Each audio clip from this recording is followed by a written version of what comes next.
One of the things that's taking place in Gippsland is there's growing attention to gender inequalities in paid work, in wages, in political decision-making that are, part of communities throughout Gippsland, and efforts to shift those will also shift domestic and family violence.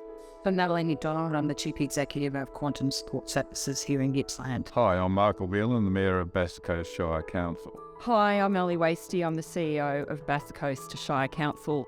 My name is David Morgan and I'm the Chief Executive Officer of the Wellington Shire Council. So my name is Ruth Rogan. I'm the Executive Officer for the Mirboo North and District Community Foundation. I'm Ellen Jane Brown. I'm the Executive Officer of the Latrobe Health Assembly. Over to you. Hello, I'm Tanya and I'm the Chair of the Latrobe Health Assembly. Hello, I'm Moya Davies.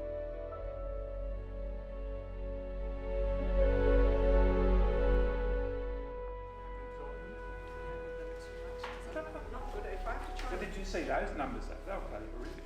Yeah.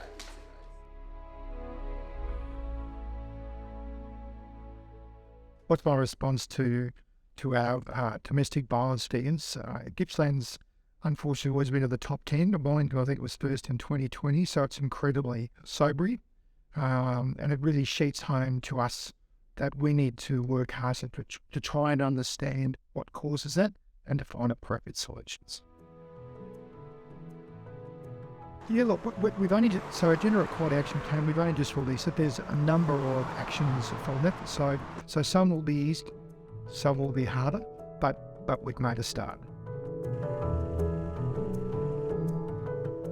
We need to start that journey, and we need to in a sense, to actually make the change that we can't return back. And often that's linking it to some evidence and data and science that if you do this, there's actually benefits to liberalisation.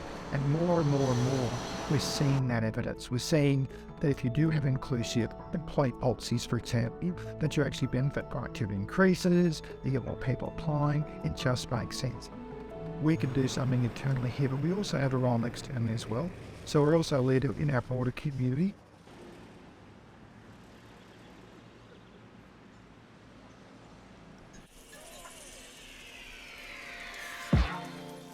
The data is really scary. The statistics are really quite horrifying and of great concern for Council. So we do understand that there are issues in our community that we need to deal with. In my mind, it's often around equity, women having equal opportunity at the local government level. We've got to make it happen, and that's really hard because we just don't have the funding to do it. We were the first local government in Victoria, and maybe in Australia, still to be verified, but I think it is Australia, is to introduce equal parental leave for our employees. What we've seen with the increase in diversity we've had in this council is it's really adding great quality to the considerations of council. We believe that we're absolutely doing the right thing. We know we're doing the right thing. We are on the right side of history. But the pushback to me says that we've still got quite a way to go to achieve gender equality.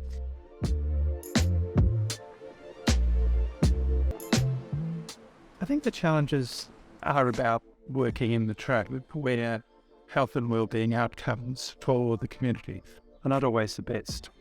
And more often than not, it's difficult to get people to engage. So whilst we know there are problems, we know that deep down there are issues that need to be resolved. We can't live alone. It is about working with community. I think quantum's an interesting one because, we're probably 95% female, and that's our history. But we actually support our staff in a range of ways, starting by making sure that we're paying market and above rates. And we will look at flexibility. We're actually probably one of the most flexible community service organisations now with a complete work from home, flexibility that has come out of COVID, but it actually really suits our workforce. Well, we have a new campaign that's just been launched called Family United, and that is targeting young or new first-time parents. And so we know when you enter into having a family and becoming pregnant, it challenges the stereotypes around gender. So our project is about encouraging healthy conversations and healthy relationships so that before the baby comes, you've got a really strong foundation to work on.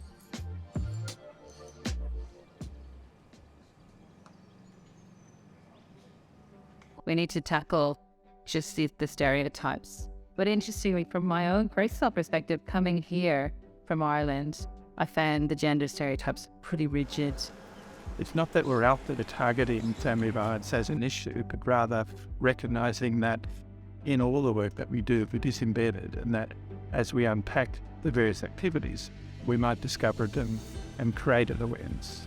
Work towards, no harm for anyone in that family environment. That would be a great outcome for all of us. Every single person, male, female, regardless of sort of the demographic sector, if you like, that they come from, feels safe and included in our workplace. Anything that supports women in Gippsland has my absolute support.